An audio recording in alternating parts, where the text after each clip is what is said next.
you. Roger that. So, my name is Bill Reuter, but I go by Roto. I'm a retired Navy guy.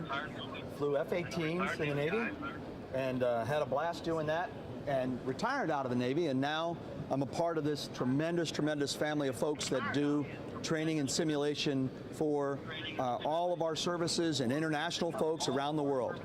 So the idea of this conference is to understand where technology is going and to collaborate and get better based on the fact that we've got all of these smart people around here that do a lot of different things. So there's people in here that do everything from psychology to technology to all nuts and bolts, all kinds of different things. So the idea is to make sure that as we go around here for the next couple of hours, that we start to think about where you could fit into this equation, because there's so many things that this whole ecosystem has to offer. So we're going to demonstrate some things along the way, and I'm going to hand the mic over to Jared, who's actually a mechanical engineering student from UCF, actually graduated in mechanical engineering at UCF, but at the age of, how old were you, Jared, when you actually wanted music more than anything else? Sorry, say that again? How old were you when you were more into music than you were into engineering? I would say they kind of were coupled. You know, with music, it really is, there's a lot of math involved with right. in the music, and you don't really necessarily see it, but in terms of the rhythms, how the musical frequencies overlap. So they went hand in hand. You know, at a young age, I was playing with Legos, but at the same time, I'd listen to Stravinsky or the Planets with my father in the car in our sound system. So I think they're very coupled, actually. So you're absolutely right, and a lot of that goes together. Sometimes it was harder to see when I was younger, but as you get older, you start to see the connections between all of those things and understand now how you can kind of go unleash that talent somewhere. So one of the first company we're going to see today is a company called Leidos that does tremendous work, in this case, specific case, for the Army and Marine Corps on driver training and training. He's going to explain the whole thing, thank goodness, because I'm a geek, Holiday Inn Express geek. But at the end of the day, we'd love to hear what this is. You guys have been great in doing this student tour every year, and we're very grateful for that. And look forward to hearing what you got here. All right. Go ahead. I think start off with David Reese, my boss. I think he gave a pretty good high-level overview, and I'm sure there's some more. It's important to start out with your boss. Good morning, everyone. So what Jared's going to demonstrate is a thing we call the Forward Observer and XCON vehicle.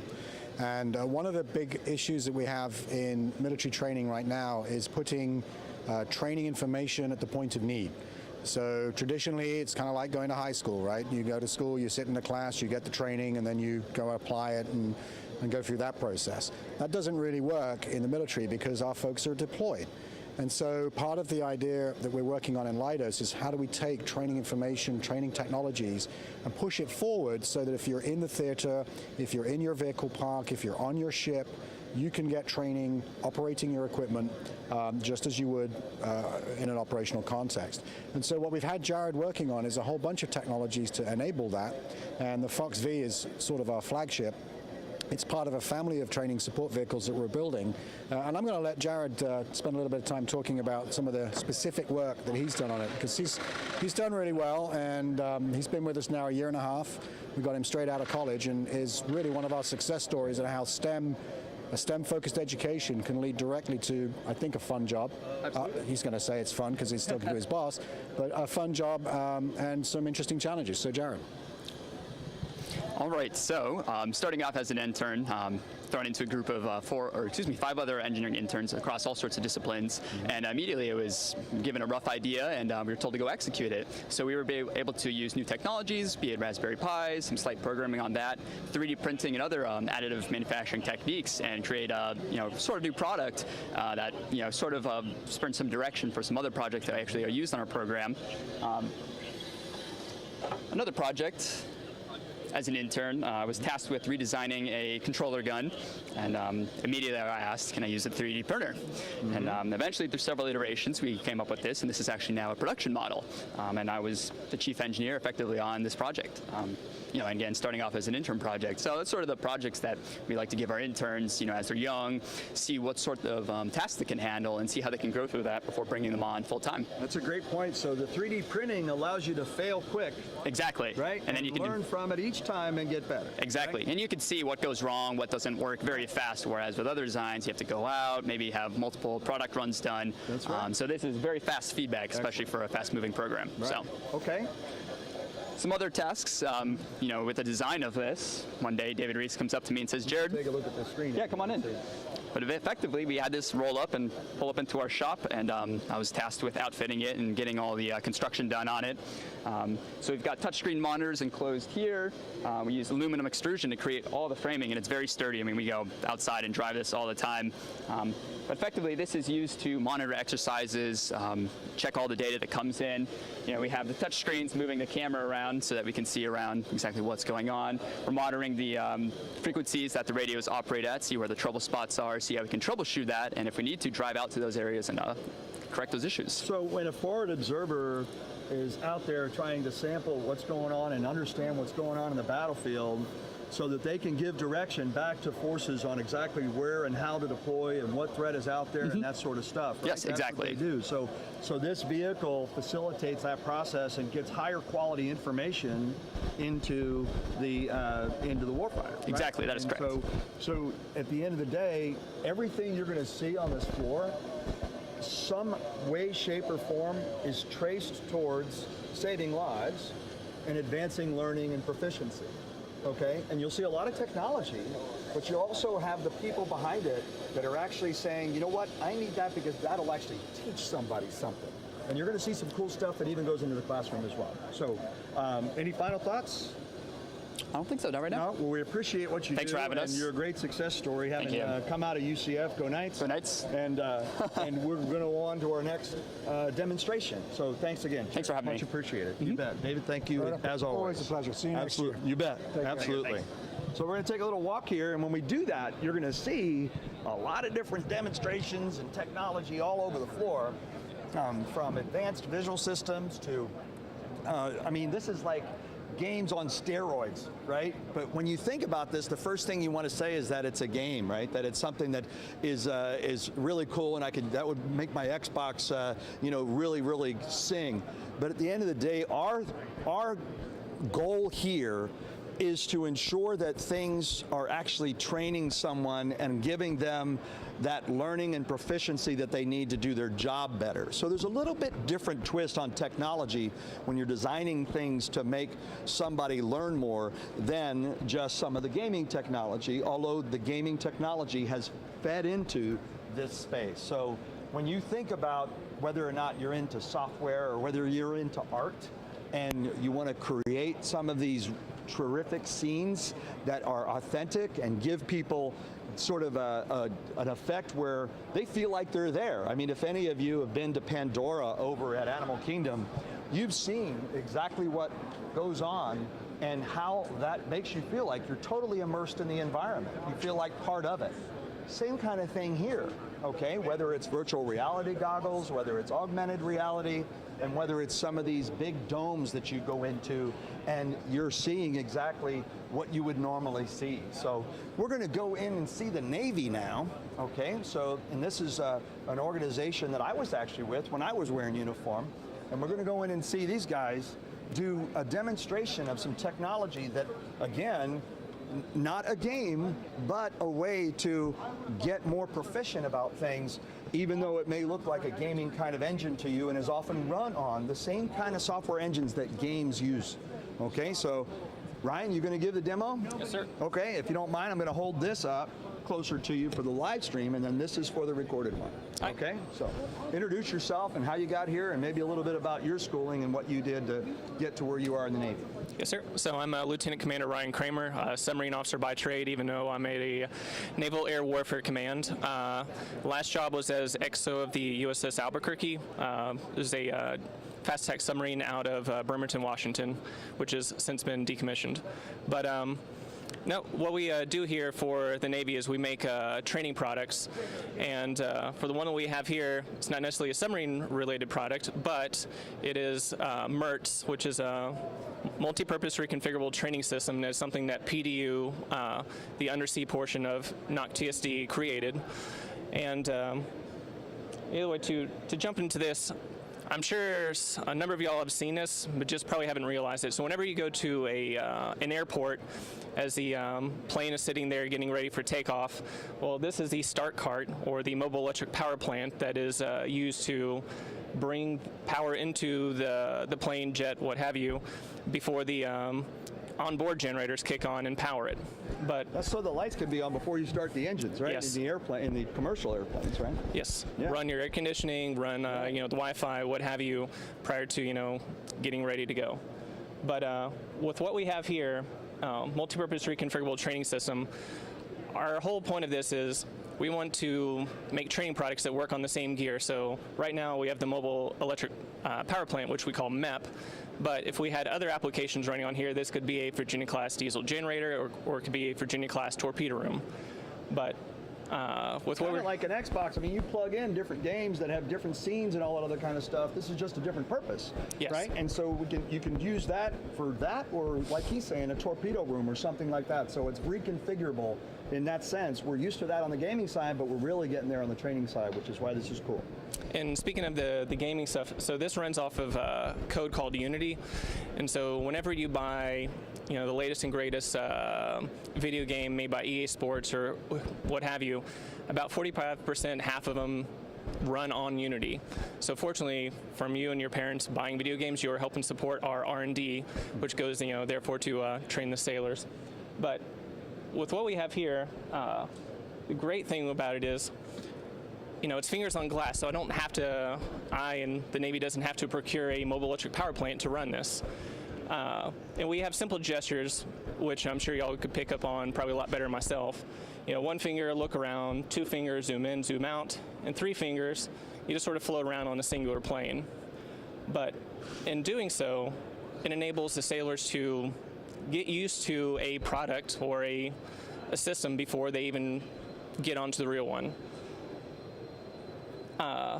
But the greatest thing about the MEP, or more or less the MIRTS, is it makes training a lot more affordable, and you can run through it time and time again, and you don't break anything. I mean, you can operate it whatever way you want. We can run casualties on it, and we don't have to worry about breaking it at the end of the day because, well, it's just a computer system. So those are just different kinds of plugs, right? Right. Those are the plugs that you would plug into your aircraft. Oops. Sorry.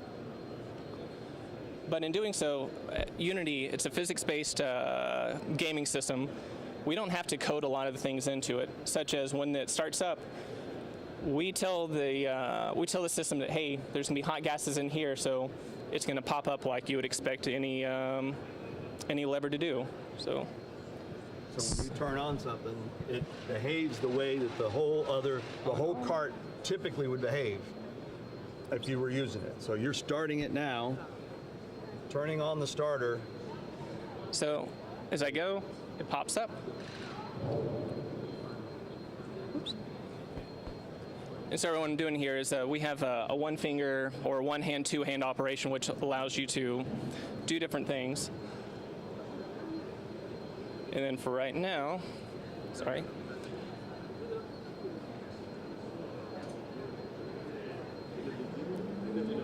I don't know if that's really audible to y'all, but the whole point of what I just said is, hey, not only did I just start the generator, but put it up onto the governor, but we've already inserted a fault, if you will. Lights come on, you can't really hear it as well because I have the volume down, but the generator came down, so it's just idling. I clear the fault, goes back up, some amount of time, it's going to click in again. Either way, it's a simple point of showing that, hey, we can insert faults into the system. Now, with what we've done for this, to go into the curriculum for the sailors, is now, okay, they know there's a fault, they need to troubleshoot. Let's turn this off real quick. What we have is, the schematic of this system that the sailors are supposed to troubleshoot. Oh yeah, that's clear to me. Yeah. Now, granted, I'm cheating because I know what the fault is. I know it has to deal with this K19 relay. But what this enables us to do is to follow, the diagrams, send it to the instructor. The instructor can see, okay, you were on the right track or wrong track to troubleshoot, said fault. Then from there, we can even hook up, a multimeter and no kidding, troubleshoot down to the singular fault that we've inserted into the system. So from a Navy standpoint, this is great training because we can do this time and time again. We don't have to worry about finding the broken pieces. We don't have to worry about setting up. Our setup is simply getting onto a computer and entering some faults. But now to switch over to a different product. So the whole idea here is to break it in this environment, make your mistakes in this environment, because that's the way you learn, right? I know when I was growing up as a kid, I was always afraid of failure. And whether it was a test, whether it was anything, we put so much pressure on ourselves, but we don't realize that failure is actually part of success. And it took me a while to get my thick head around that. But once I did, it made all the difference in the world. So that's what training like this is all about. Okay. Now, you guys recognize that kind of controller, I'm sure. Outstanding. All right, so this is a Visit 3D, or Virtual Interactive Shipboard Instructional Tour 3D. And what we have here is the 4-compartment lower level of a Virginia-class submarine. And yes, we have a very high-end, input device, Xbox remote, that we use to navigate around the ship. And this is great, training for the sailors when they want to familiarize themselves with the space. The basic enlisted submarine school sailors, the submarine sailors that have not yet gotten to a boat, they're fresh out of boot camp, they don't know where things are inside the boat. This is what, Visit has been designed for and thought of, from the undersea aspect. They can go through and find everything. So Harry's entering in the torpedo room, obviously torpedoes, and look around. And this is,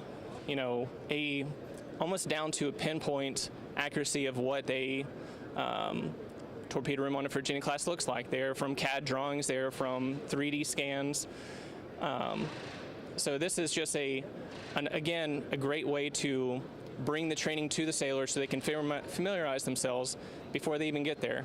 Because, if they know where things are ahead of time, they're that much more educated on what they need to do later on. Because being a sailor on a submarine, not easy. It's one of the most complex pieces of machinery that we have.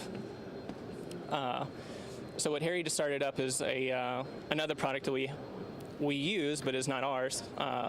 And this is a schematic of the diesel generator, which is on every submarine.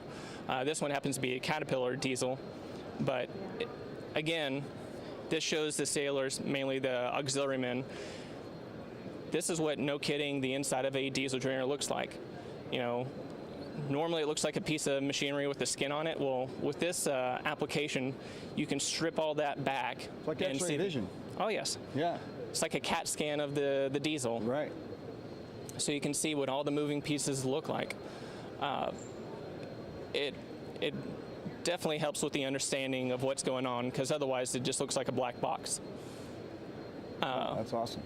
That's awesome. So again, be able to make your mistakes out here. So Harry, real quick, as you're navigating around the submarine, so what was your background and how did you get into this kind of work? I was a submarine assistant navigator, and we have another training system called the SPAN, Submarine Piloting and Navigation Trainer, and I used to be a SME, subject matter expert, where we would evaluate the databases that were provided to the fleet and make sure that they met the training requirement that the fleet needed. So while I was on active duty, I did that for a couple of years, and I studied under a project manager, and I enjoyed it. So when I had the opportunity to retire, I came in and retired and became a project manager, and now I'm working on the Visit 3D and a couple other projects at NOC TSD. So you're a civil servant now? Or? Yeah, sure am.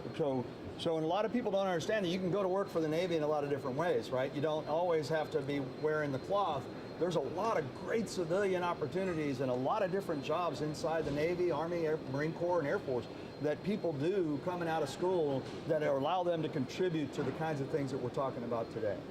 So that's why I wanted to make sure that they heard your story. He did one thing, which was come out of the service, use that expertise that he got out of the Navy, and then come in and do that as a civilian and continue to serve. So thanks for your service. Oh, thank you. As well, absolutely. So what else do you got there, Ryan, before we transition? But we talked about the fact that, obviously, as you can imagine, you're seeing this on a big screen, but you can also do this in a VR environment, right? And with VR goggles, kind of hard to get the iPad and the camera underneath the VR goggles, but a similar kind of thing can be done that way. So you're going to see Ryan mess up his hair and put on some VR goggles, and also incorporate sound, kind of like the same thing on the higher end gaming stuff that you see today. But again, when you looked at that thing that tore around the submarine, if you think about that, it looks a lot like, navigating even Minecraft or something like that, where you're kind of going through a lot of spaces and everything like that. But in this case, it's one, exactly like the submarine, and two, it has call-outs and pieces where you can go and look at them and see a little bit closer into them, so that you can really figure out where you're going around the submarine and really understand all the technologies that are in there. So we're going to get the cameras positioned as best we can while he does his thing.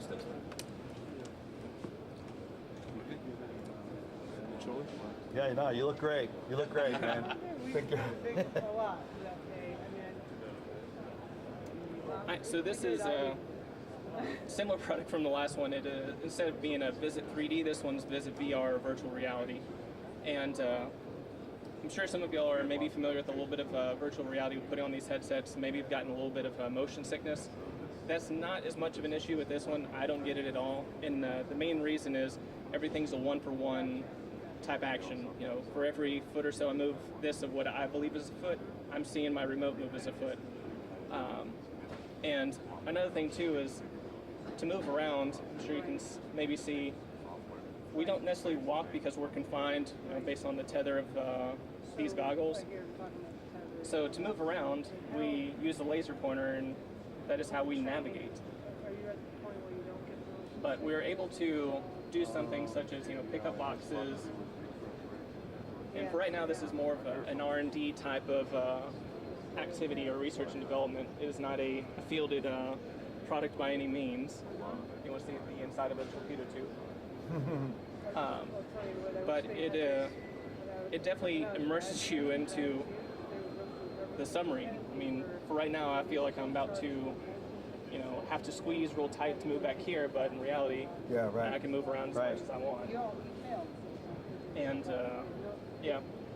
Well, and that's the thing. So, and when he talked about R&D and research and development, when you think about that, it's a bunch of people coming together, some of which understand the submarine, and then some of which understand the technology and all of those things that go into that, right? Whether it be, like we were talking about before, the artists that do this sort of stuff, the 3D models that go into some of these game engines and some of these things that are going to render this scene on the screen.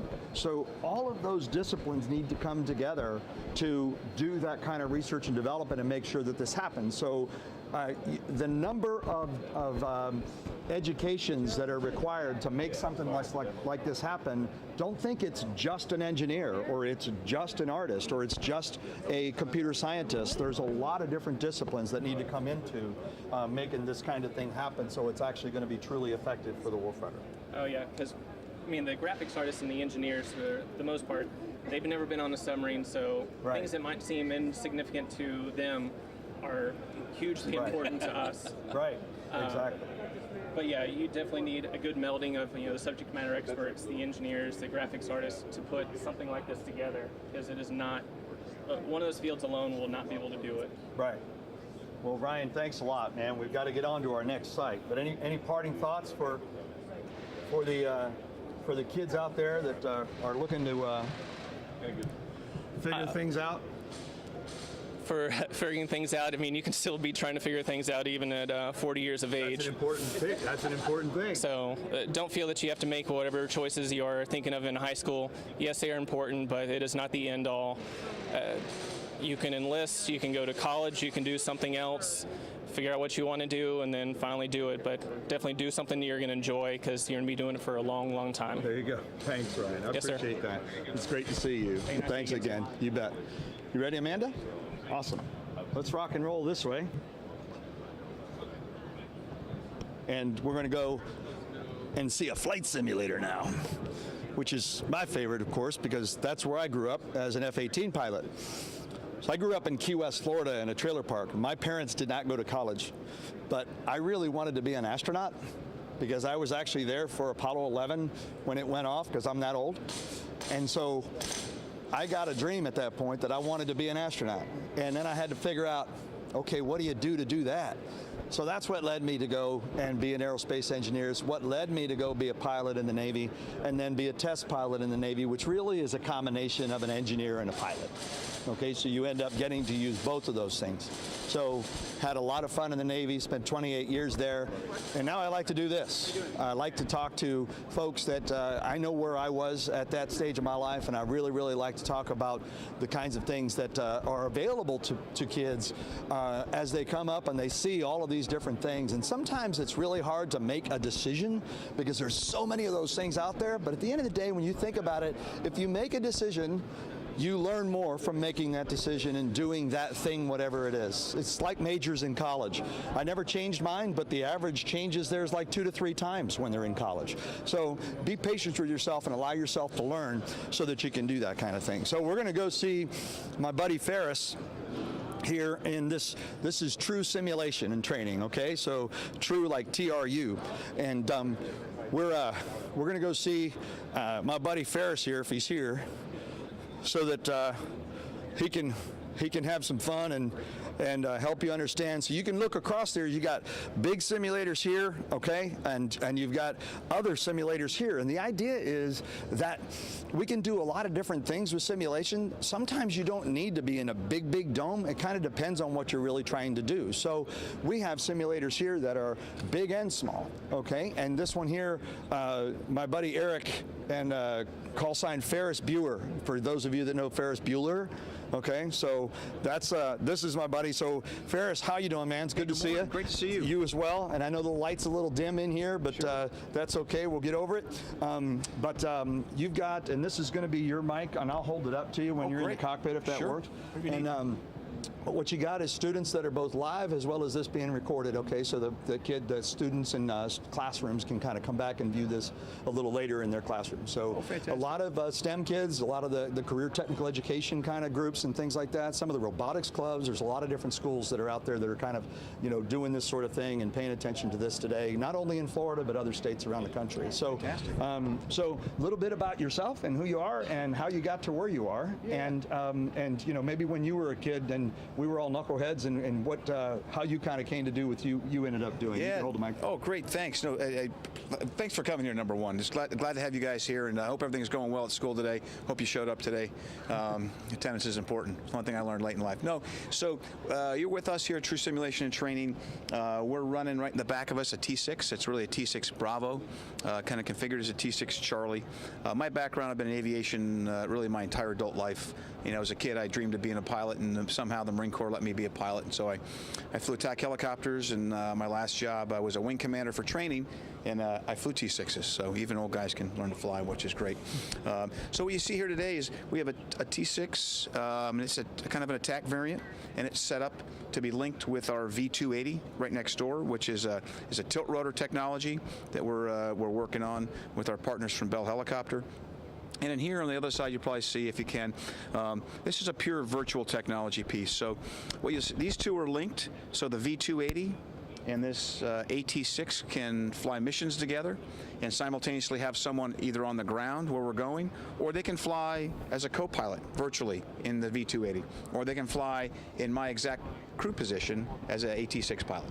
Roger. So it's a really neat setup, thanks to our really skilled engineers we have. So yeah, and we've been talking about that. We were at NOC-TSD before this, and we were at Leidos before that for a driver trainer, forward observer trainer, and we've seen sort of the convolution of all of the disciplines that kind of have to come together to make this happen, right? So absolutely. So they haven't seen anything aviation yet. So all right.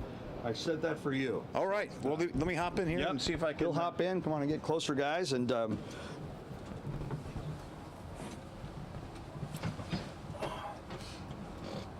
so this is one of those things where you can take an airplane that was originally designed for training, and because there's a lot of need for airplanes to do the attack roll and that sort of thing, what True Simulation has done and Textron has done is redevelop a new capability in this aircraft. All right, so this is great. So we've got it set up. This was originally built as a T6A Air Force, a primary trainer, and the Navy adopted this to the D6 Bravo. We see a full glass cockpit in here, and the Air Force now is looking to pull this. We're coming around here. We'll pull a little power on. Build this into an attack variant. You can see down here I'm running a camera, a sensor, which is a forward-looking infrared. Has a bunch of targeting data in here. So we'll come around the corner here, see if we can find. Up here it tells me where my gear's up. Tells me what I'm doing. I got adjust what I got on the sides here. It's got some 20 mic rounds. 20 millimeter. I can assess to some HE rockets. I can shoot Pavewave GBU-12, some laser guided, and shoot some JDAM. So I'll go to rockets, which are always fun for a couple. So these are all weapons. Some of them are rockets, some of them are bombs, and some of them are bullets that all play on this platform. Absolutely right. So you can see I'm adjusting the camera back here. You can zoom in, take a look, targeting camera, slow it where I want. All right, so what I'll do is I don't really have any real targets out here, but we'll just pop this up. Good quality, 40 degrees nose up. There's a V280 flying over there. Yeah, so you basically can fly off another airplane. So there's another airplane in the sky, and you can fly formation with them and all that kind of stuff.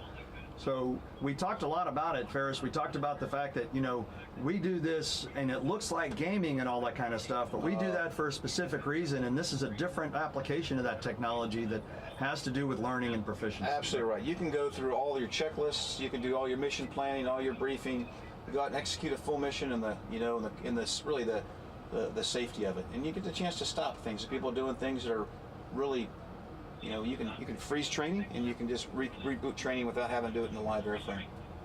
So I'm just coming up off our V280, that is. All right, I'll underrun him. Cool looking aircraft. Oh yeah, there he is. All right, I'm gonna come right.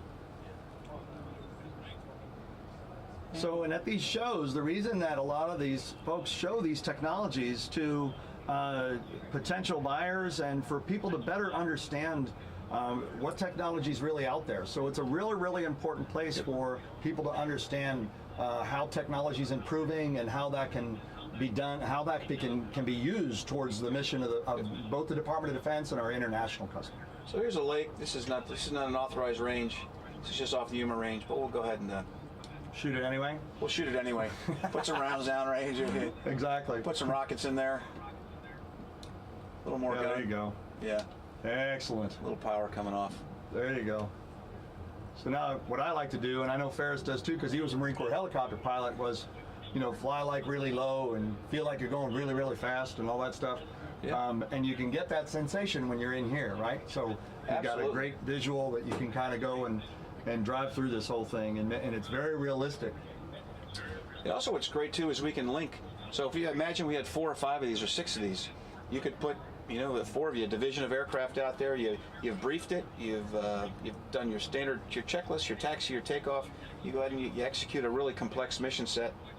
And so when you could do this in a carrier or an amphibious aircraft or at an air base somewhere or an army base if you're flying helicopters, you don't have to worry about, you know, the first time you see the target area is the first time. You've had a chance to fly it literally dozens of times. So in Xbox, they can link up and they can do all kinds of things and you know, sort of interact and everything like that.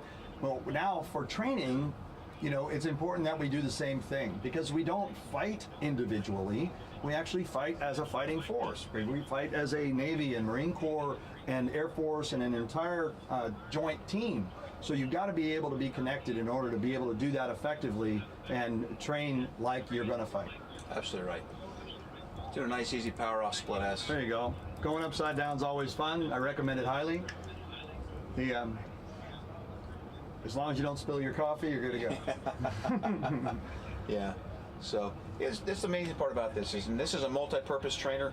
You can see we can we can set this up as you want to set it up as an F-18, or you set it up as an F-16. This is an AT-6. Really, any configuration you want.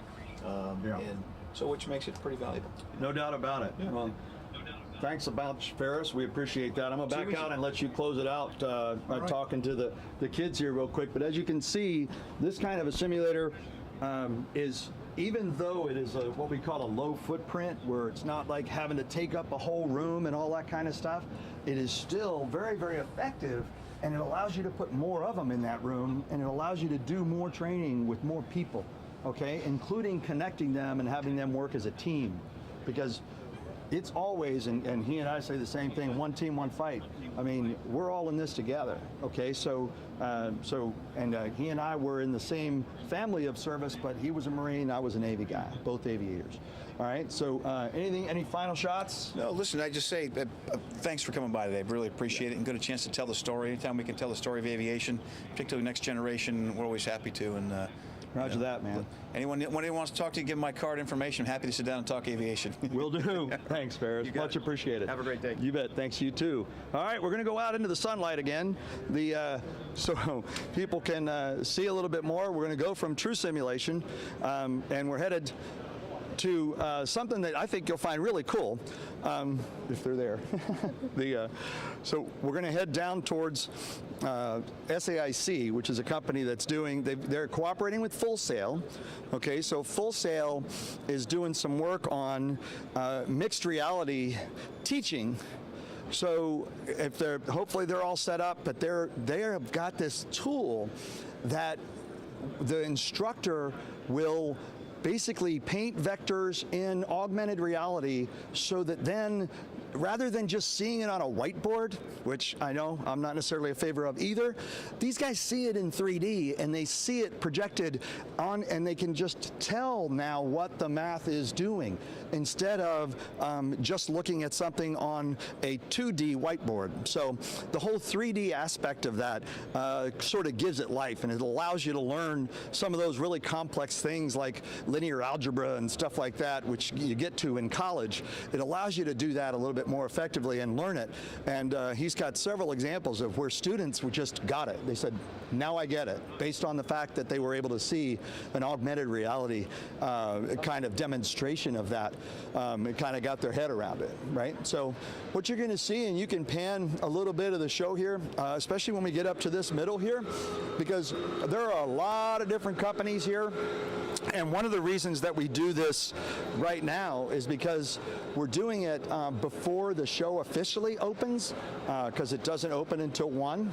But we're doing this to make sure that we bring it into the classroom, hopefully in a way that is understandable and doesn't involve a lot of white noise and background stuff. But you can see all the way down there, all the way down here, there's a lot to do and see at IITSEC. And some of your schools have been to IITSEC in the past, and some of them may be coming on Thursday.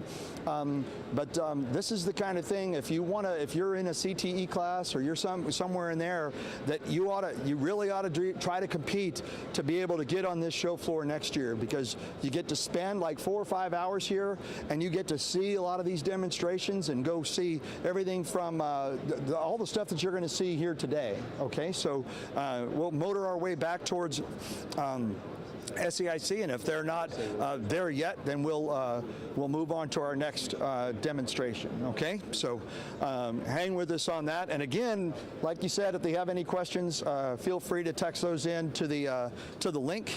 Right, and we've done this for 3 years now. This is the 3rd year that we've done this, and the whole idea is to come into the classroom with this. We don't have enough room to bring everybody who wants to come here onto the show floor so they can see all of this, but we're doing our best to try to make sure that you get the benefit of the things that are able to be learned here on the floor. So we're going through, and there's Leidos, where we were in the first stop.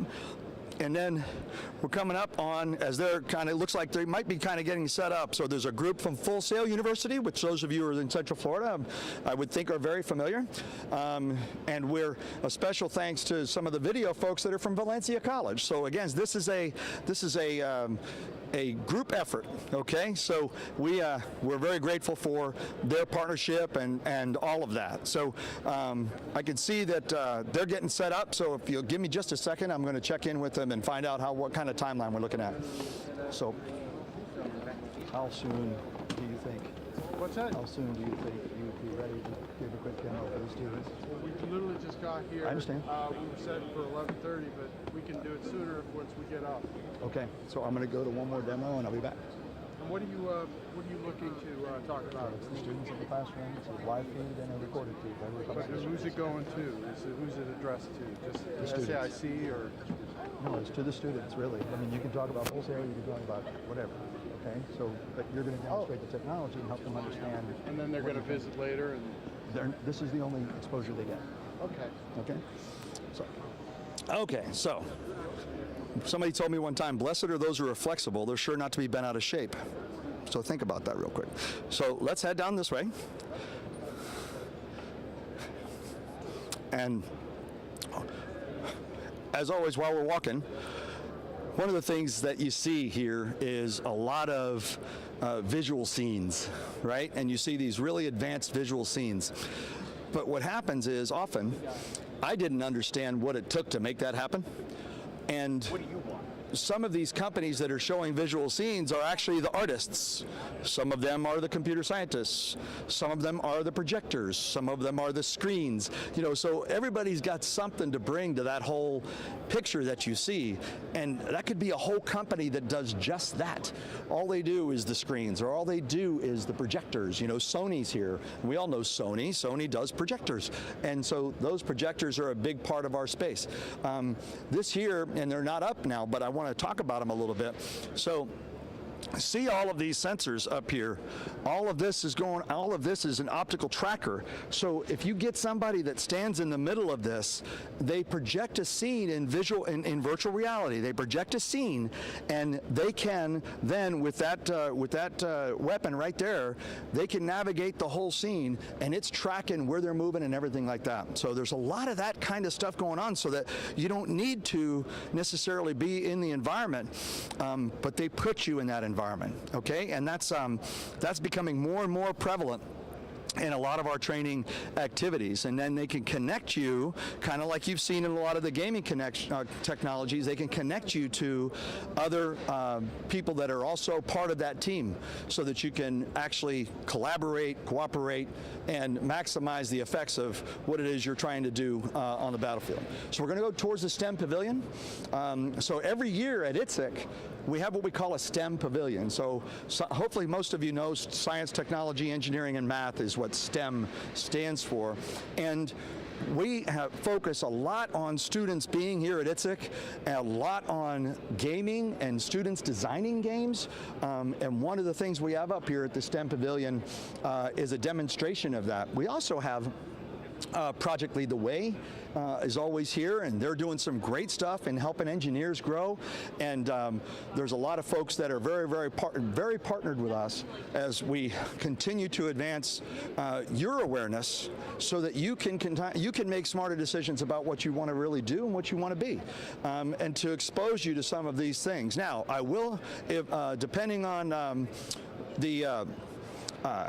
so I want to warn a couple of people. The next thing we're going to go to after the STEM Pavilion is medical simulation. Okay, so we want to make sure that you're aware of that, because we're actually going to be demonstrating some things on the medical simulation side. Most people are okay with it because it's nothing more than you would see anywhere else, but just want to let you know that that's coming up after this. So we're looking at, oh, Sharon, this is perfect. So we're looking at serious games, and we're going to, that's okay, but we're looking at serious games, but we have educators that are actually very, very involved with the Serious Game Showcase and Challenge and involved with the conference. So, Sharon, so we had a delay with one of our demonstrations. Okay. But Sharon is actually an educator at Bishop Moore High School. Okay, and you come to IITSEC almost every day of the week, or and what do you I'm here do? all week. And what do you do? I have students that are presenting a project in the Future Leaders booth. There you go, in the Future Leaders Pavilion. We've done that for several years now. Yes. And Bishop Moore has actually been a staple of that, because you guys have had kids there almost every year that I know. Right. Yeah, that's fantastic. Yep. So this is really not just, like we were talking about before, a technology demonstration conference, really. This is a environment where we all get better. We all get to learn, all right, and we get to demonstrate the kind of things we've learned. So when you look at some of the stuff that you're going to see here in the STEM Pavilion, maybe some of that will grab you, and you'll say, you know what, I'd like to be part of that sometime. That would be fun. So in that case, you reach out to the people that run this, and your teachers will have all that information. But thanks, Sharon. I just wanted, you betcha. So a lot of these games are obviously all of these, what we call them serious games, and the reason we call them serious games is because they actually have a purpose. Okay, so they actually are trying to get an outcome of some sort, meaning a training outcome. You're supposed to learn something as a result of being in this environment. So whether it's CPR, okay, so that one's there to save lives, and whether it's in airway, these are medical, right? And then this one here is helping storytelling and engages students to help learn programming concepts and how you're going to program. I didn't know the nuts and bolts of programming until I was in college, but a lot of kids can learn that a lot quicker now, and some of you probably already do. So we got chemistry lab in VR. Think about that, doing chemistry lab in virtual reality. As opposed to the way it's done now, and maybe some of you guys are doing that. So we've got some other games on the other side, and that what they do here is what we call it the Serious Games Showcase and Challenge. It's a competition. Okay, so people vote around the floor. People vote for the best serious game. Okay, and they win prizes and things like that. And when I say prizes, money, which is great. So this one's for dental. Okay, so think about dental training in VR.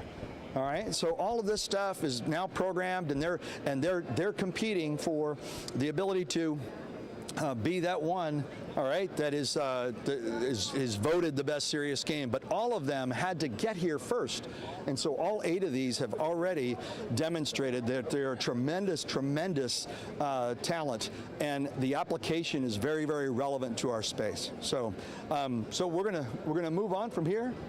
We okay?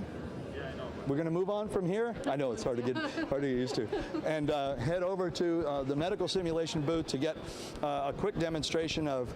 They call them mannequins, and in medical simulation. So we're going to go kind of see one of those bad boys. And you have one, I hope. You ready to demonstrate? Sure. This is Laerdal, which makes a bunch of mannequins, but the company that's going to be presenting is a company that actually adds to the original mannequin and makes it even more realistic and adds value to training. So come on over here, Jordan, and then I want you to tell a little bit of your story on how you got to doing what you're doing right now and where you're going. And you can hold this mic, and I'm going to hold this because we got live and recording. Sure.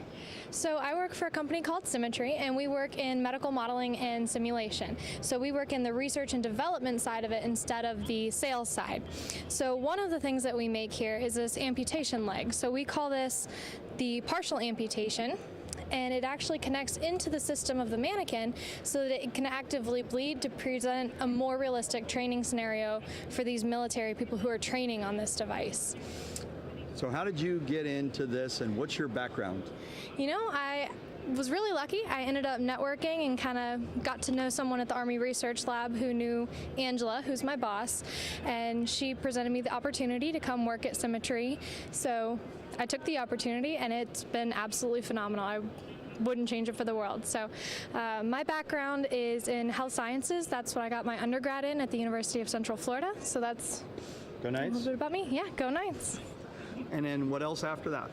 So now I'm in the process of applying to medical school, and I have one acceptance, so I'll be starting medical school in July. So you basically interned for a while, Yeah. right? And we heard from somebody else this morning, right? And the first show we had today from Leidos, who was an intern at Leidos as a mechanical engineering student, and then kind of through that process figured out where they were best suited and what they really, really enjoyed doing. And you learned a lot in that internship process as well, right? Yes, I did. And I'll tell you too, when I was in my medical school interview, they actually talked about everything that Angela has set up for me. My entire interview was about my time at Symmetry and different things that she's helped me with. So it was very beneficial to getting accepted to medical school. Because it wasn't, and this is the case for a lot of those kinds of things, it's not all about the academics.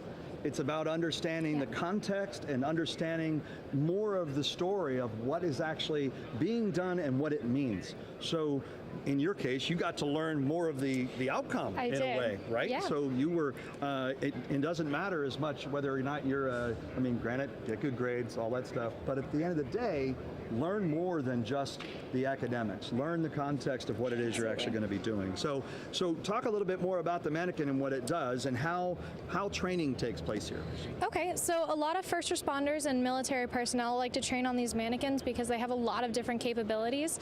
If you kind of look at this little monitor over here, you can control its blinking, any bodily secretions, you can control the respiratory rate, the heart rate, and it shows you your stats like you would on a hospital monitor.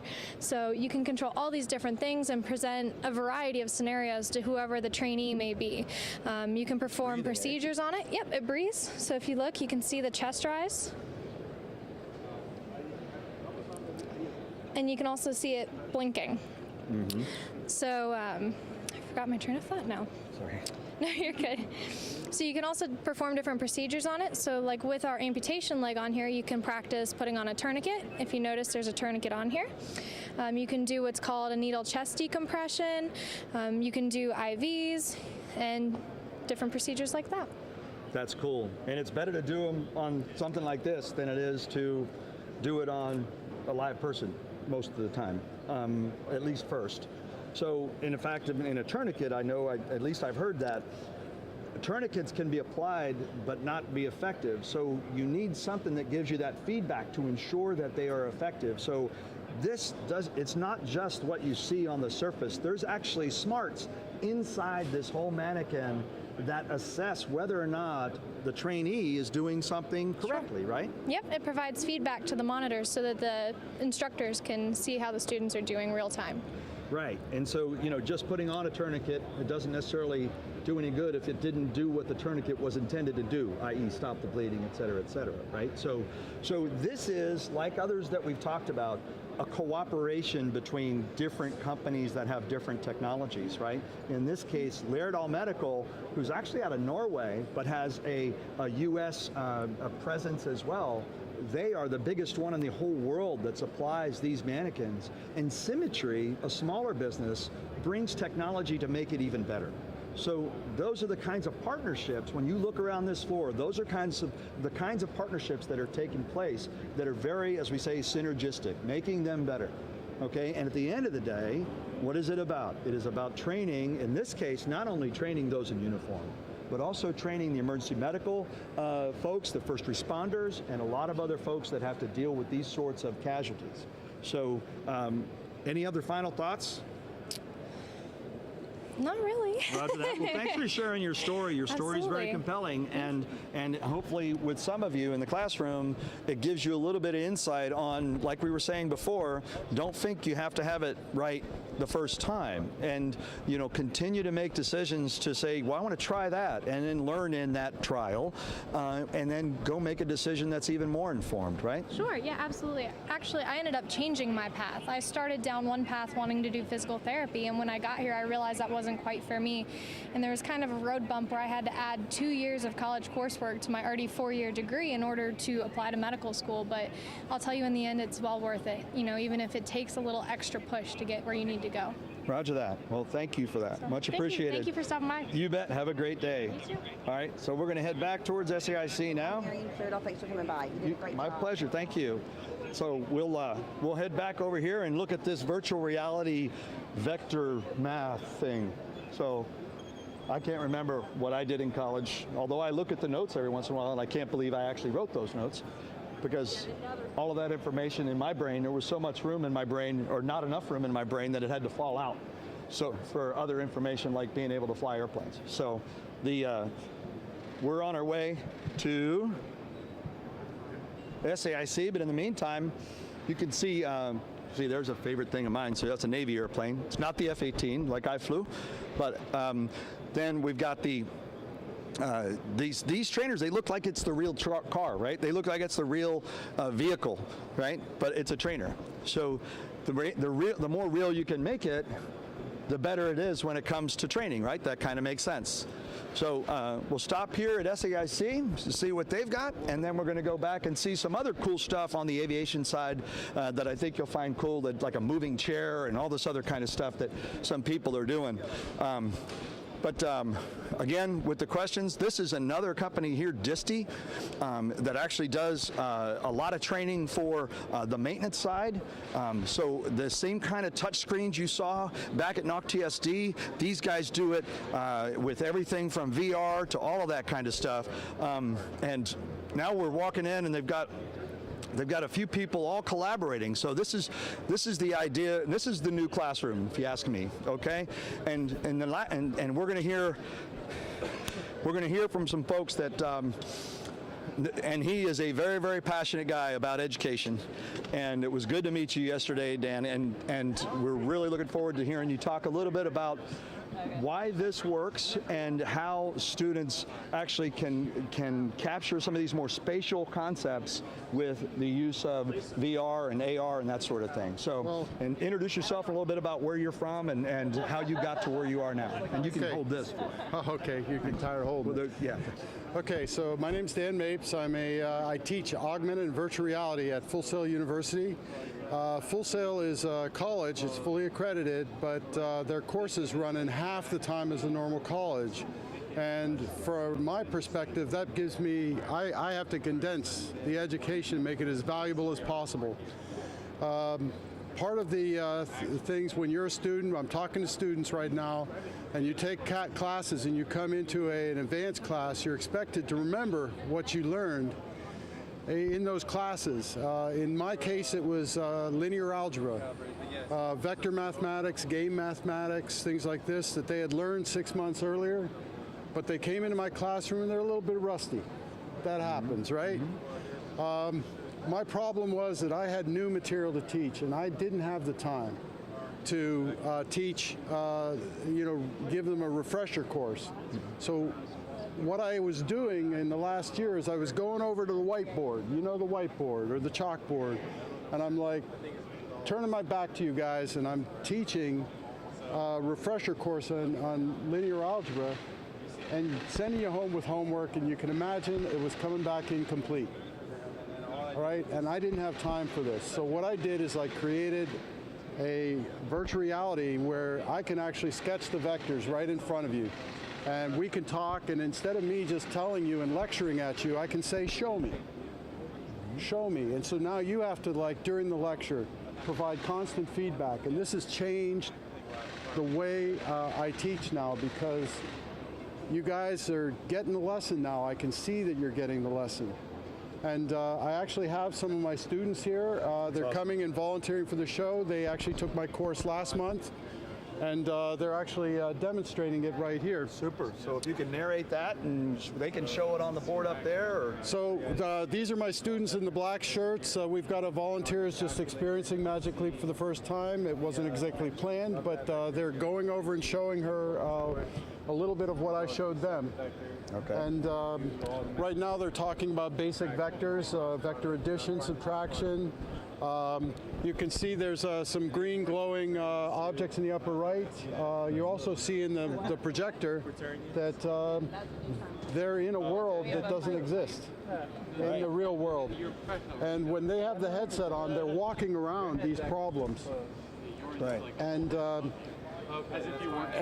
some problems in this world are best expressed with physical objects, and some objects, in some cases we're in a show where they're dealing with all kinds of training, and sometimes these environments aren't exactly safe.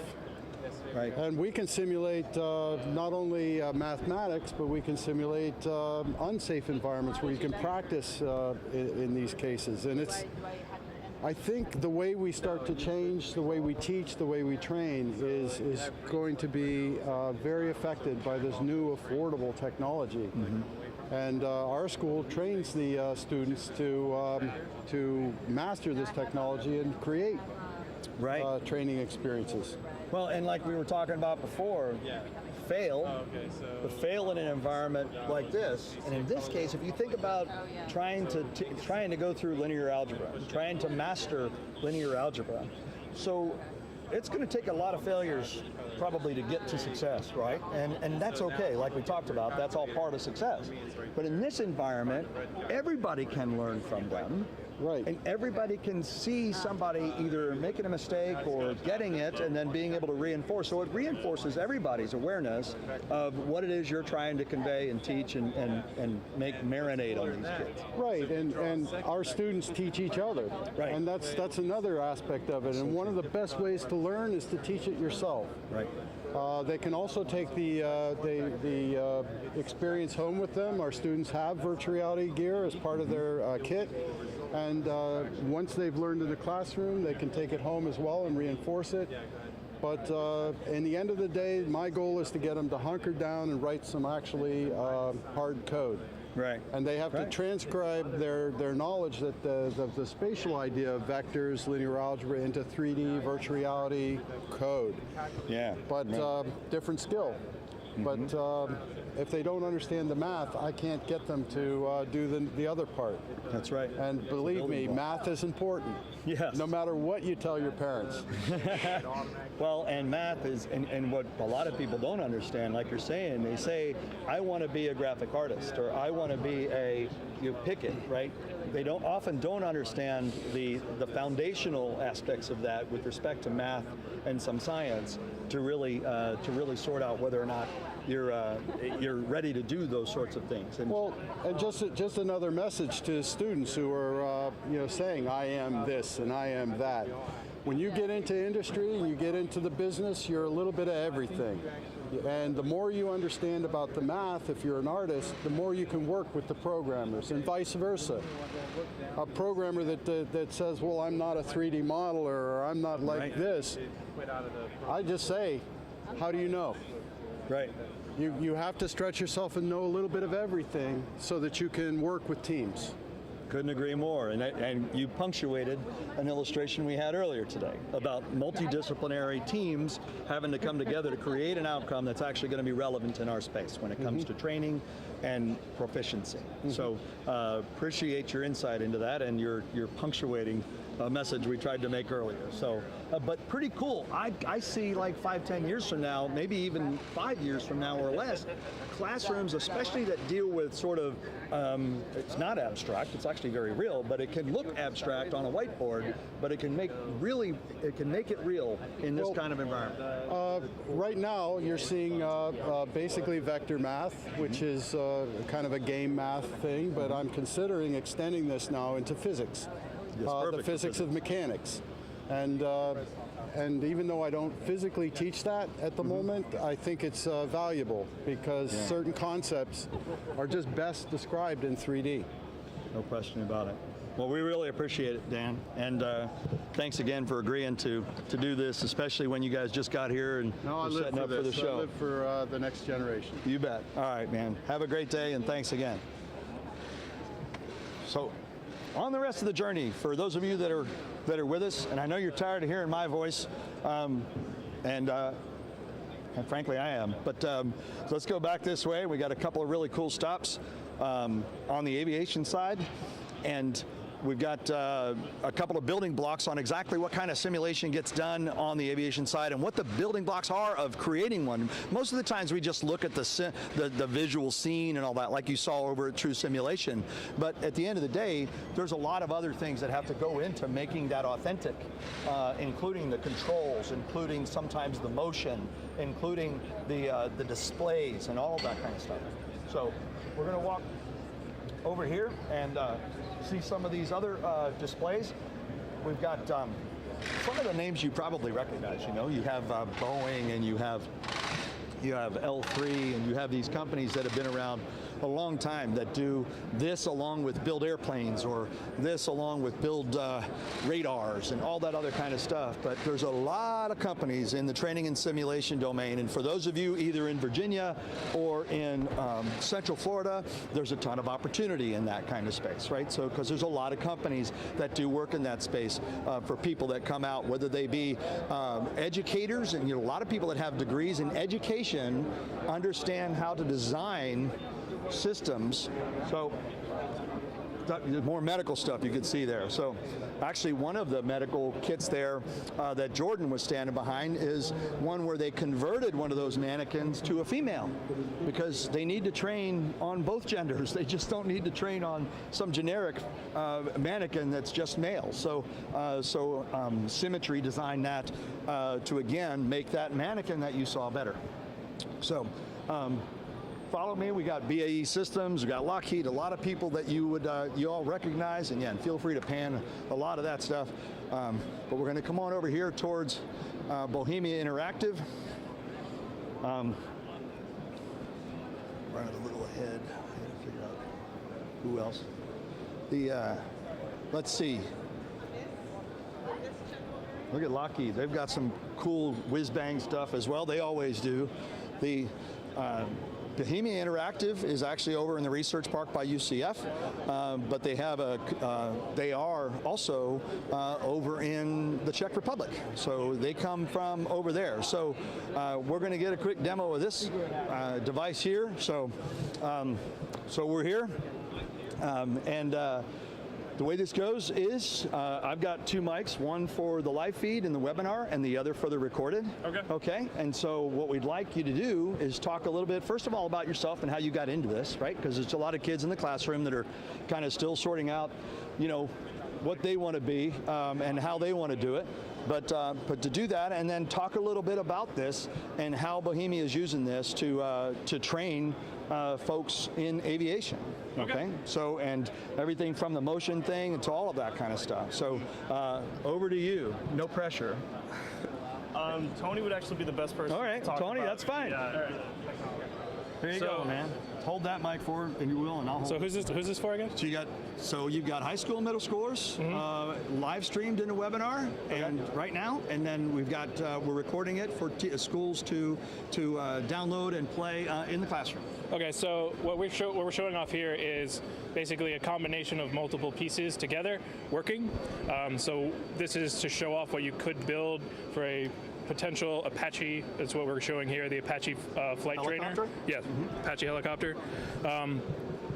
So we have a motion platform which just allows you to get more immersed into the actual training, as well as the flight controls and everything else that comes along with the what is called the Brunner chair.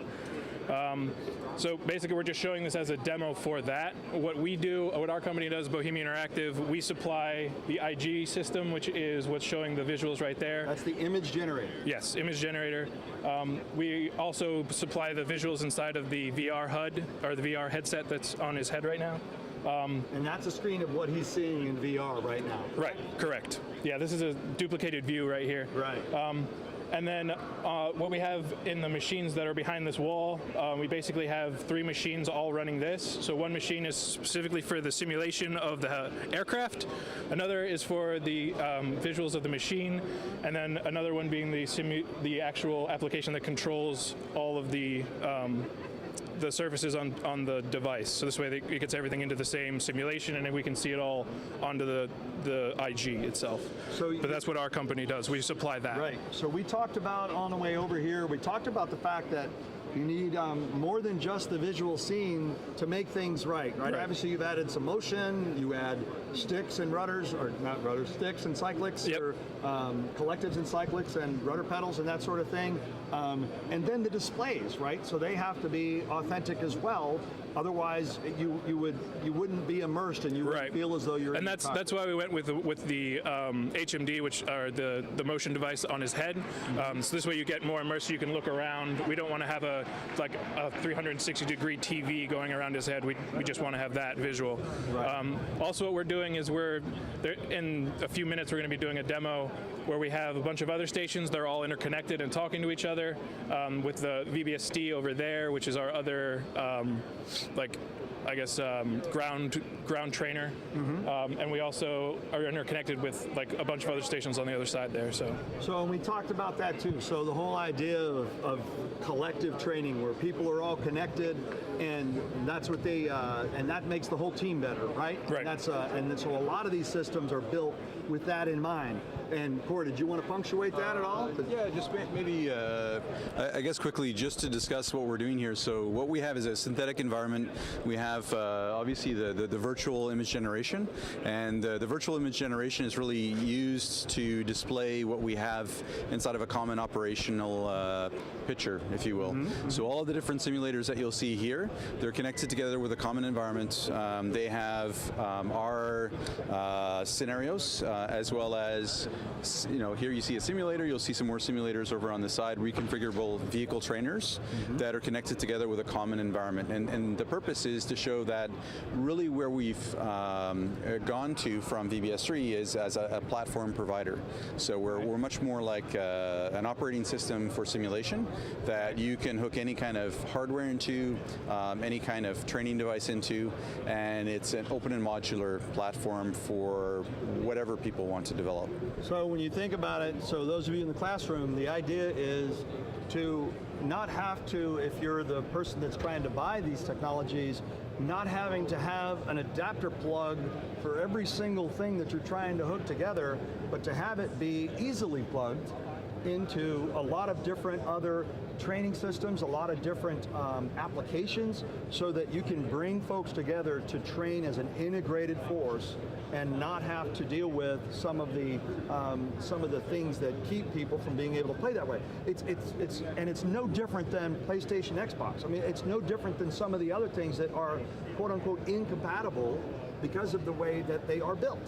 Right? And we call that in our business proprietary, meaning that you have your own way of doing business, and that's your way of doing business, and it's really hard for somebody else to do business with you. Well, that's really not a good strategy when it comes to this show floor, where we see a lot of different people, a lot of different companies, and a lot of different services with the Navy, Marine Corps, Air Force, and Army all here, along with a lot of international military. So it makes it easier when somebody's coming at this with a much more open approach to how to do business and how to put things together around the Roundland Training and Sim world, right? Is that exactly. Yeah. And if you look on the show floor, half or more of the people that are here are actually already using our solutions because it's easy to integrate with, because it makes it more flexible for joint operation training.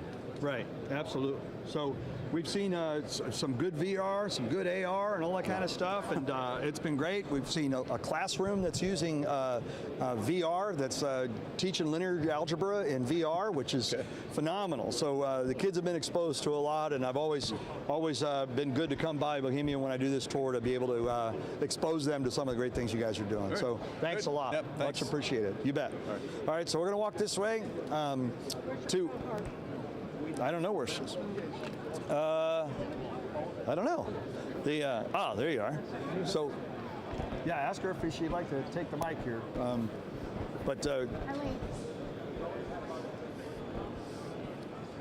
Hi.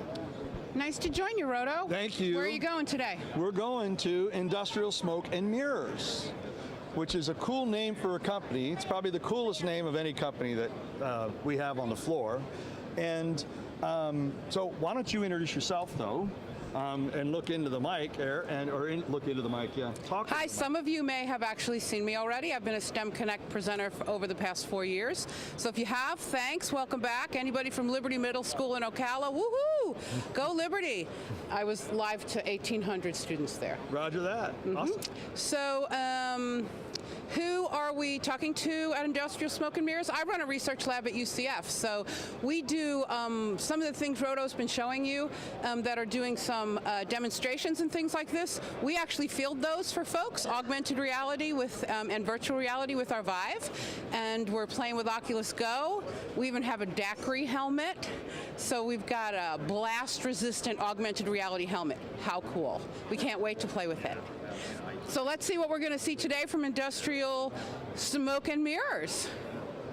Hi, Andrew. Very nice to meet you. Nice to meet you. Why don't you tell the folks what you do at Industrial Smoke and Mirrors and what they're going to see today? Sure. What we do is we actually manufacture, hardware for pretty much all the integrators here on the floor, like Lockheed Martin, Boeing, Rockwell Collins, L3Com, and also all the smaller and intermediate companies, ASI and Verax. And so what we'll do is we'll actually design, manufacture, and build all of the hardware components of the simulator, anything the pilots interact with or the users interact with, because we also do weapons and stuff. So we'll actually start out, get a spec from the customer, design to their requirements of what they need. If we have to scan an aircraft, collect the data, and then design and build it to become a simulator by putting in control-loaded flight controls and stuff, so they actually feel the force applied back to the airplane as they're actually flying it through the dynamic state. So one of the things that Andrew's talking about real well right now is this idea of transfer out of the training environment into the operational environment. So if I'm going to be flying a plane, I really shouldn't be training with it with only my phone, because those are not the way, at least currently, we will be flying the plane. So that's really important, and it's important that the hardware vendors understand that, which apparently Industrial Smoke and Mirrors does quite well. So I have a question for you. I see haptic things as far as reverb on weapons and things like that. What other sort of unusual modalities are you all thinking about including? The device you see here actually is it's a new interpretation of a Level D full flight simulator. Typically they're large platforms like that. We build a lot of those. What we've done here is we've put a truncated 6-off short stroke motion system underneath the platform. Then we coupled 2 GQing seats on top. So that gives us another 5 axes of motion. So what we're doing now is in a shorter stroke in a smaller room, we're giving them more feeling cues than they would actually be able to generate in a full flight simulator. Excellent. And the nice thing is military always has a problem getting MILCON dollars to put up a structure or a building. Okay, this so can go into a regular facility anywhere with a 4 to 6 inch slab floor. And that's what's really fun, because when we see the demo, you're going to see how large this this environment space actually is that you're going over and using and utilizing. And as we're looking at it right there, we're not looking at something that wouldn't fit. It would fit in one of my smallest conference rooms. So 20 by 20 with a lot of air, a lot of airspace. So it actually could be a little shorter than this. This one is a development system of ours, so we were playing with stroke lengths and stuff. Typically, the height is actually about another 12 to 13 inches lower than this when we deliver a system. And we've done a bunch of these for the United States Coast Guard, the United States Navy, and foreign entities. What's the strangest customer you've ever done it for that you can talk about? Well, that really takes it right off the table, doesn't it? Have you done anything for an entertainment company, even if you can't tell us who? No, we haven't. We've been in talks with some of the entertainment companies, but we haven't done anything for them yet. So you could see it in the future if they do a really good job negotiating. So Andrew, why don't you go ahead and let's move forward. Take you up there. And you go ahead and take this so we can hear you really well. All right. Well, we'll just take you up there, and you can actually come up on board, and you can actually see some of the flight. Good.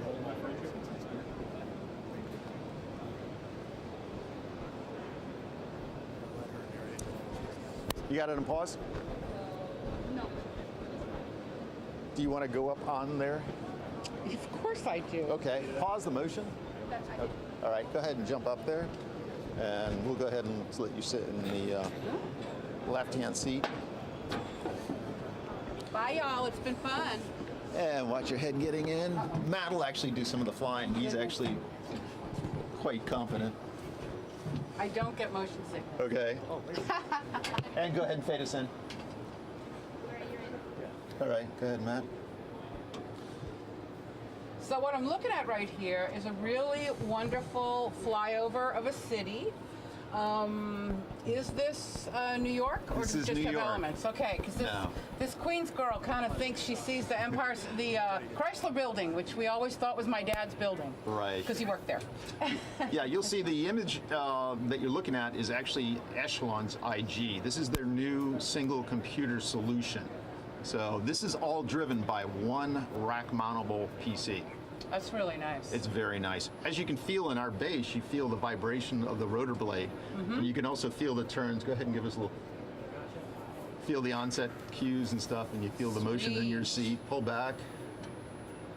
And you feel the back cues and the haptic cues and stuff that the pilot's looking for when he's initiating all these flight control movements. Yeah, I can feel the chair literally. Oh, has movement in different ways. It does. Is it keeping me almost like a gyroscope? No, what it's doing is actually inputting. What we do is we go into the aero model, we pull all the data from the aero model, then we put the cues into the seat that you would feel normally when you fly the aircraft. Very nice.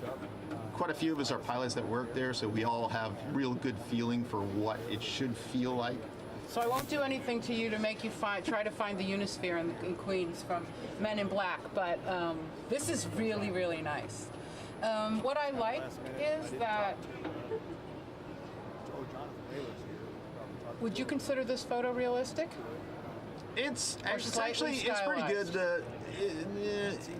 I think it's somewhere between the two. Which is really interesting. Right now, what's limiting is probably our displays are probably not capable of everything that the new IG can output. Well, and that's an interesting thing I want to bring up for folks listening on the call is the level of detail you want to actually design in when you need it and when you don't. Because any of you who ever play video games on a less than newest generation computer, you know it lags, and that lag takes away some of the engagement that you have. Oh, absolutely. Yeah. No, as a native New Yorker, I can I'm picking out things that I recognize, and I'm feeling very comfortable that I'm actually flying, approaching Manhattan Island here. Yeah, the detail that they put into this database is astounding. I mean, right down to the water towers, and right the here on the docks. Yeah. I mean, it's very just nice. very, very nice. Except there's no other planes in the airspace. How did you get that? That was really easy. We just told them the president was flying over and they closed the airspace. Well, and again, this is part of the simulation. I'm assuming you could put a lot more people in the air. They can put a lot of moving models and into you this. could put less than stellar weather. Oh, absolutely. They can drop it. They just put some clouds in here just to make, what we're trying to do is make it easy enough for people to fly when they're in here so we can demonstrate our hardware. Well, and it's the perfect example, folks listening and watching this, from the idea of I want to look at saying what I want to train. Sure, absolutely. That's the whole thing. What's my goal? What do I want somebody to be competent in? Correct. And then put them through that, because we know performance changes with context. Absolutely. And simulation allows us to change the context. Now, I have a question for you guys. Do you collect data on the decisions? Is this an active trainer, or is it? This is a demonstration device that actually belongs to our company. Okay. When we do build flight simulators, like we just finished delivering, we're working with Aero Simulation, just 2 booths down. We're doing the T-45s for Marietta, for Meridian. Sorry. For Meridian, and those actually we collect all the data. We know where all the control positions are, everything else, so that if the student has a mistake, the instructor can go back, replay the scenario, show him, see, this is where your throttle setting was, notice your RPM, and that's why you stalled the aircraft. Nice. So yeah, we do collect all that data. Great. And all simulators, it's all dependent on what you want to do. I mean, if you look at Lockheed's booth, there's another device in there that we built for them. And it's basically all glass panels and stuff. And it's basically to teach the pilots how to use the flight management systems and stuff. Great. So this way they're not, you don't have to have a $20 million simulator sitting there on the floor. You got some guy just learning switchology. And just to interrupt with the New York sightseeing tour, we're going by Rikers Island, and we got Statue of Liberty right there. Cool. This is nice. This is very nice. All right, we probably need to get moving on to our next. I was going to say, you probably need to leave. Thank you guys so much. You're welcome. Fade it out. Okay, now. It's moving. No, you're good now. Thank you so much. Please watch your step. Yep. What a refreshing flight. It was an amazing tour around New York Harbor. Thank you so much. You're welcome. Thanks a lot. Oh, you're welcome. Always do well. No problem. We much appreciate it. You're welcome.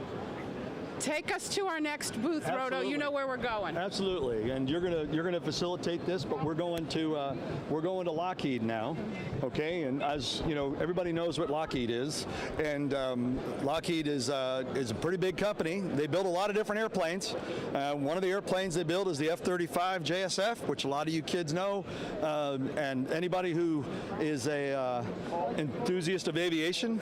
But you're going to see another simulator similar to the one you saw before, but this is one that Lockheed has put together, and you will see that the same kind of integration of visuals and all of that kind of stuff are being brought to bear. So we're going to talk to Merlin, okay? So yeah, Eileen, this is Merlin. That's his call sign, okay? And Trim. Hi, that's Merlin. his Nice to call. meet you. Hi, Merlin. So Nice that's to your meet you. call sign. That's my call sign. I'm not a pilot. But you're actually Jonathan. I worked with lots of Very pilots, good. so they Okay. gave me a name of my own. Excellent. Wonderful. Well, what is your position at Lockheed Martin, and what are you showing us today? I work in business development, mainly on our flight training side. So we have a number of technologies in our booth. The most primary one is this multifunction training aid. This is a simulator that can be reconfigured to be any number of platforms. Right now it's actually an MH-60 Romeo helicopter, and we have our expert pilot here flying it around our Hawaii database. So we're going from New York to Hawaii. That's right. I'd rather be in Hawaii, just my personal preference.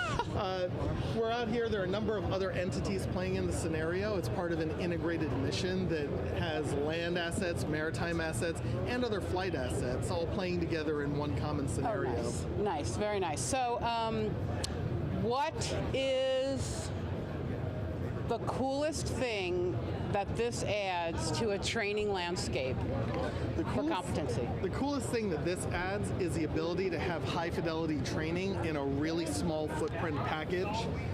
We find that a lot of people, when they're initially training and learning the system, they waste time in large simulators that are expensive to run. Here you get the same level of training, learning how to operate it without tying up the big sims. Awesome, awesome. So, and I notice you've got some sweet looking monitors. So you've got controls above you in a real vehicle, right? Yes, you do. So they've got this really nice touchscreen, I'm assuming, above and below him, as well as what's in front of him. So very nice, again, that idea of what's the transfer to the operational environment out of training. If I took this and put it in front, maybe it wouldn't make a difference, but it wouldn't be a direct transfer. Put it up top, then they have the psychomotor memory of, am I reaching back here, or am I reaching up here to push that button, which I imagine pilots do. Quite often. Oh, yes. Simulators like this also allow us to reconfigure very quickly. If we gave Sean half an hour, he could change us from a helicopter to a C-130J transport aircraft by putting in different controls and reconfiguring the screens. So it allows you to buy one asset but train a number of different platforms. This one asset also allowed me to be able to open up something called Sim Director, which is a mission creation tool. The M1A2 and the HIMARS that are over here, I just drag them out of the tens of thousands of things I could drop into this scenario. I bring them out into the world, which there are 25,000 different airports, 15,000 cities of interest, and I could record myself flying around as well and play that back in the mission. As an example, you'll see some of the icons that are up right now. I put them there for an aid in training. What's the difference in blue versus red? Blue is friendly, red is hostile, green is unknown. The helo that you see sitting on the back of the LCS right there, that was this MFTA. I flew off of that ship over to the M1A2, landed, flew back out, and recorded myself, injected it back into the mission. And somebody said, "How fast can you do that?" I said, "Well, give me about 5 minutes." And by the time I was done, literally like a replay guy in a booth at a sports game.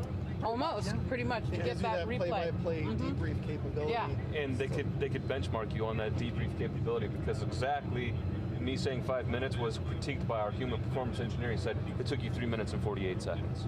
I said, okay, all right. Well, and that's this sort of idea about saying not only are we capturing data, but we're looking at saying what do we want to do with the data, and what do we want to understand about the person the first time they go through, the 50th time they go through, or how many hours do you need to get certified as a pilot? Like 4,000 or something like that? Your top pilots will have thousands of hours So, in the actual at the point aircraft. when they're actually at that top pilot, how does their data differ? That begins to show patterns for how best to train other folks who are new pilots. So, very nice. Data Very analytics nice. extremely important and becoming much more prevalent in training. Right, so math nerds. Not only that, but predictive math models. Predictive modeling is huge, huge, absolutely huge. So now I have a weird question for you. Go for it. What's the strangest skill, non-technical, that's been part of a team developing this? Well, we do have some very interesting engineers that work at these large. No, engineers are technical. I'm gonna make it hard for you. We do have a good sense of humor, though. We do. Okay, all right. And there's no humor engineer, so that must be a side skill. There's an awful lot of ergonomics in this. So at some point, if I wanted to take this and make my own helicopter, I could go in as literally a designer that looks at end users and how they might best want to use it and uses this. If there was a fabulous pilot and their brain was amazing, if they had some challenge that they developed physically, how could I readjust something like this, change the ergonomics to meet their need? That brings in human factors, and that brings in a lot of this idea of the soft skills, enabling somebody who's got sweet, top-notch technical skills. Are we about out of time for this one? We talked about that as well. So the idea is that obviously it takes a lot of different disciplines. Obviously there are people that have, enjoyed music that now like doing this. I mean, there's all, that I like the math of music even, but the science of learning stuff and the ability to have educators that understand how the brain works and how it learns, and to ensure that that discipline is applied to the design and the things that you focus on and the things you focus the eyes on, as well as, like you're saying, the measure of proficiency, the benchmarking of what the best maneuver is, and testing people against that and seeing how far off the curve, quote unquote, they are. And the scaffolding of learning. I'll guarantee you they have had fun with new people in the shop who don't know how to fly at all. They just say, oh, go try it. And I'm sure hilarity ensues. Because I don't know what to do, so I don't do good in here. I can attest to the training aspect of this, non-engineering wise. I was a C-130J tester. I would test the buttons, knobs, and switches just to make sure that they were functioning correctly for the simulator. I went to go deliver it to the customer, and it said, hey, how would you like to sit in the full mission simulator? By all means, let me in there. They said, let me go ahead and start this up for you. I said, no, wait, get your hands off there. I know what to do. And they said, okay. And I started the ship up, and I started flying around, and I turned back around. He's like, yeah, you're coming in pretty fast. I said, it's okay, it's a touch and go. And I touched it, and I took back off on the C-130J, and he looked at me and said, okay, you're a pilot, but not for C-130Js. What kind of aircraft do you fly? I said, no, I'm not a pilot, but it's okay, because you have crash override on. And he said, no, I don't. He's like, what you just did, you'd have a lot of angry maintenance folks at you right now. That's right. But you were actually able to do those maneuvers that you just did. And again, he for fun or to show them, he pushed himself, and he pushed himself in a simulator. So if he had crashed, the mechanics really wouldn't be mad at him, because it's just a matter of hit and reset. Yes.